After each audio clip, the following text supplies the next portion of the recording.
గీదిట్లుంటే కులగణన సంగతి ఇట్లా పెడదాం, కళ్యాణ లక్ష్మి షాదీ ముబారక్ కేసీఆర్ అట్లా పెడదాం, కాళేశ్వరం కథ అట్లా పెడదాం. ఇక చూడురా 6 లక్షల ఎకరాల అటవీ భూములు ఎటుపోయినాయి. 6 లక్షల ఎకరాల అటవీ భూములు ఎటుపోయినాయి. ధరణి పోర్టల్లో లెక్కాపత్రం లేదు గుర్తించిన ధరణి కమిటీ. ధరణి ఏమన్నాడు? ధరణి అద్భుతమైన ధరణి తీసుకొస్తే బంగాళాఖాతంలో ఎత్తారట. ఏందిరాని అద్భుతమైన కమ్మ మర్రేస్తే అటవీ భూములు అడవి ఎంతుండే మన తాన? అడవి దాదాపు 53 లక్షల ఎకరాల అడవి ఉండే మన తాన. తెలంగాణ రాష్ట్రంలో 53 లక్షల ఎకరాల అడవి ఉంది. ఎప్పుడు? ధరణి రాకముందుకు. ధరణి వచ్చినాక ఎంత అయింది? దొరికిన అడవి 47 లక్షల ఎకరాలకు వచ్చేసింది అడవి.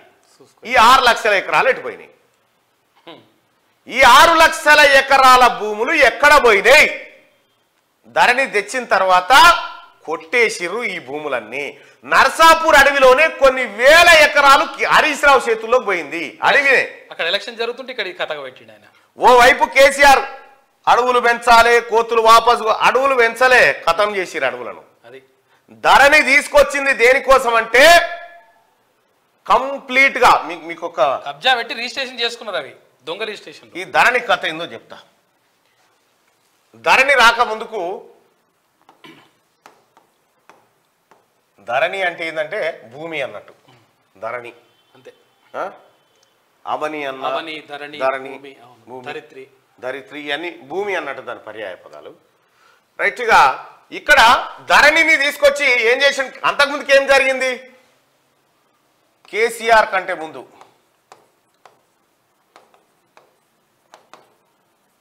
ఏముండేనంటే గ్రామ స్థాయిలో విఆర్ఏ, విఆర్ఓ, ఆ తర్వాత ఆర్ఐ, ఆ తర్వాత డిప్యూటీ తహసీల్దార్ ఉండే.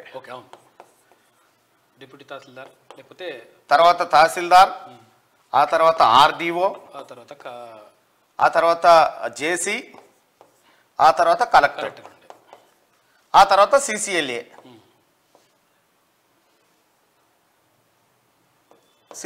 ఇవి ఉండేటి. అయితే మీకు ఎప్పుడైనా భూమి సమస్యలు వచ్చినప్పుడు ఇగో ఇక్కడ ఇక్కడ ఇక్కడ ఇక్కడ ఇక్కడ ఇక్కడ ఇక్కడ ఇక్కడ ఇక్కడ ఇక్కడ లేకపోతే హైకోర్టు దాకా కూడా పోవచ్చు. ఈ వ్యవస్థ ఉండేది. ఇక్కడ ఎక్కడో చోట పరిష్కారం అయ్యేది మీ భూమి సమస్య. కానీ ఈ తెలంగాణ రాష్ట్రంలో ఉన్నటువంటి భూములు ఎక్కడ పోవాలి? కేసీఆర్ ఈ ప్రజల భూములు, ఈ లక్షలాది సంపద కొట్టేయాలంటే ఏం చేయాలంటే ఇగో ఇదంతా తీసేసిండా ఏడికి, ఇగో జేసీ దాకా అందరినీ మీరు ఎందుకు పనికిరారు, మీరు భూమి రికార్డులా లేలు పెట్టొద్దని ఒక్క కలెక్టర్ కు మాత్రమే అధికారాలు ఇచ్చిండు. కలెక్టర్ ఊర్లో పోయి చూస్తాడా?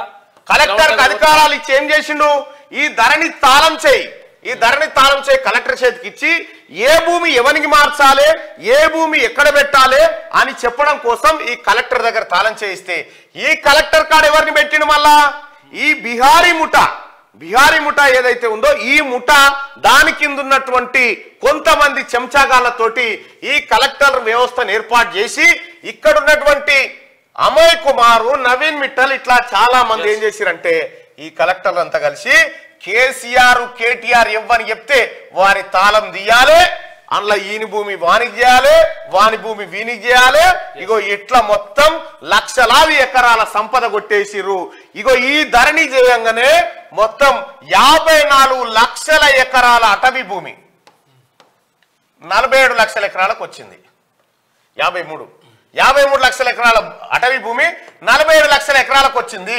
అంటే ఈ 6 లక్షల ఎకరాల భూమి ఎటుపోయింది? 6 లక్షల ఎకరాల భూమి ఎటుపోయింది చెప్పురు ప్రజలారా, కామెంట్లలో చెప్పండి. ఓన్లీ అటవీ భూమి, మళ్ళీ ఇది మామూలు కాదు, ఓన్లీ అటవీ. హైదరాబాద్ భూములు వేరు, మళ్ళీ ఇంకా అటవీ భూమి.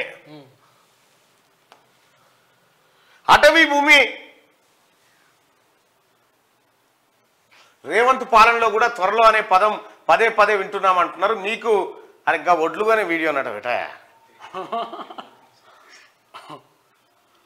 పెడుతురు శ్రీకాంత్ పెడుతురు. కానీ 6 లక్షల ఎకరాల అటవీ భూమి కేసీఆర్ అండ్ దొంగల ముఠా పాలైంది ఓన్లీ అటవీ భూమే. ఈ భూమి ఎటుపోయిందంటే అగో గది కథ.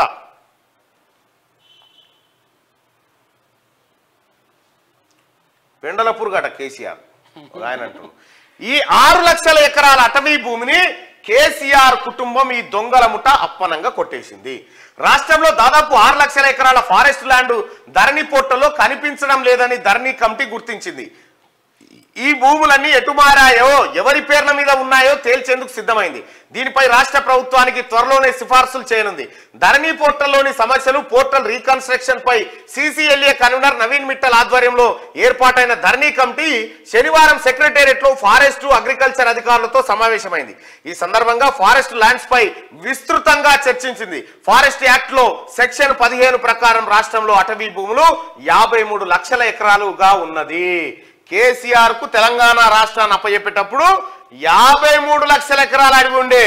కేసీఆర్ రాష్ట్రాన్ని ఇచ్చిపెట్టేటప్పటికి రాష్ట్రంలో ఉన్న అడవులు 47 లక్షల ఎకరాలకు పడిపోయినాయి. అంటే 6 లక్షల ఎకరాల భూమి మాయం. కొట్టేసిరు 100% కొట్టేసిరు, ఎత్తుకొని పోయిండు అంతే. ఇగో ఇవి బయటికి వస్తాయని, ఈ లెక్కలు బయటికి వస్తాయని ఇప్పుడు వాళ్ళు గిలగిల కొట్టుకుంటారు. అయ్యో ఎన్నడు ఆటో వాళ్ళకు కనీసం షేకాండి అనోడు.